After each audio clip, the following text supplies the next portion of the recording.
Marie-Pierre Dylan-Seger, bonjour. Bonjour. Alors, bienvenue sur Sensab. Alors, cette fois-ci, on va parler d'un livre absolument extraordinaire qui s'appelle « Oser s'accomplir, 12 clés pour être soi ». Alors, je ne vous cache pas, vu l'état du livre, que je l'ai dévoré, adoré, que je le relis, re-relis et que je l'ai gardé sur ma table de chevet pour m'inspirer. Parce qu'on a vraiment besoin d'être soi, on a besoin de s'accomplir, mais avant tout, on va parler de vous. Vous avez un parcours extraordinaire, alors vous êtes une praticienne des arts chinois. Oui, appliqué, je dis souvent, pour définir un petit peu quand même, ma spécialité a longtemps été vraiment centrée sur la lecture de l'espace et le décodage des forces temporelles. Mais il n'y a pas que ça. Je m'intéresse à la botanique, je connais l'énergétique chinoise, je connais Jung, donc il y a toute une panoplie d'outils qui m'accompagnent depuis longtemps et que j'ai tenté de mettre le plus complètement possible au service de chacun. Alors vous avez fait énormément de formations, lesquelles ? Formation en Feng Shui classique, formation en énergétique chinoise, formation en astrologie, formation en botanique. Je suis même passée par une école d'ingénieur en agriculture à un moment donné. Mais j'ai aussi, je pense peut-être par mon parcours initial étant fille unique, ma mère a perdu 2 enfants. J'ai passé beaucoup de temps seule. Et j'avais le droit de lire tout ce que je voulais. Donc il y a un long parcours nourri de ma curiosité, de toujours apprendre. Je me souviens de moments extraordinaires où je passais seule des après-midi entières à lire des dictionnaires, à lire des encyclopédies. Et aujourd'hui encore, je crois que je ne m'endors jamais sans avoir eu l'assurance d'avoir appris une chose nouvelle chaque jour. Donc il y a bien sûr tout le bagage théorique et puis aussi de par mon éducation formelle, à la fois au départ scientifique et puis ensuite vers les lettres, bref. Mais il y a un souci quotidien d'être le plus ouverte possible à ce qui peut encore et toujours s'apprendre. Donc on peut dire que mon approche est encyclopédique.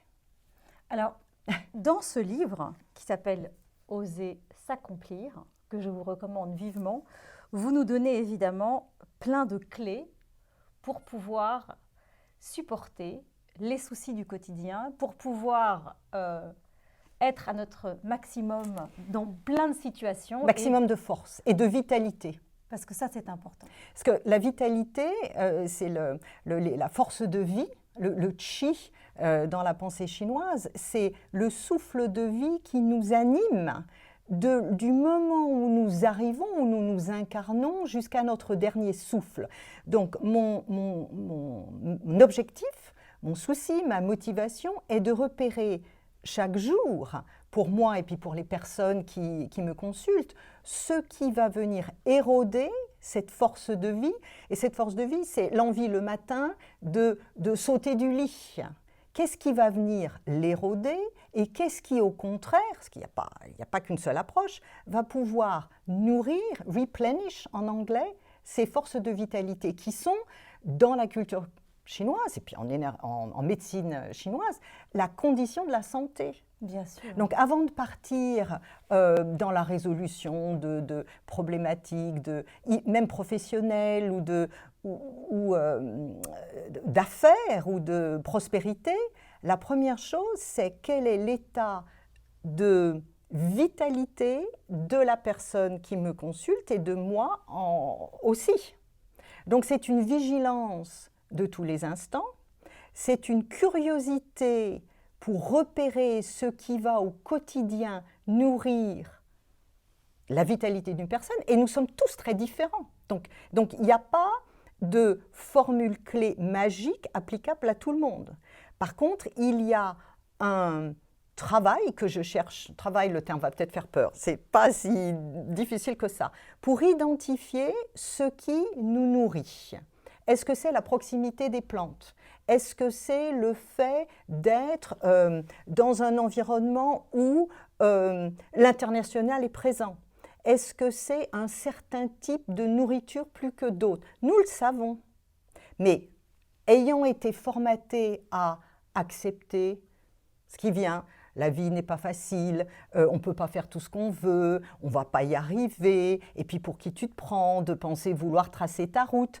Nous avons, enfin moi souvent j'ai l'impression que j'ai à enlever ce qui a terni la lumière que nous portons. De la même manière qu'on va pouvoir nettoyer un métal, nous pouvons retrouver, si elle s'est érodée, des forces de vitalité que nous avons. Et ce que je propose dans le livre, d'abord, c'est plus de 20 ans de pratique professionnelle, d'exercices que j'ai souvent, on pourrait dire, dont j'ai souvent accouché, en fonction des problématiques qui m'étaient soumises, permettant la reconnexion avec l'être et le déploiement des ailes qui sont les nôtres.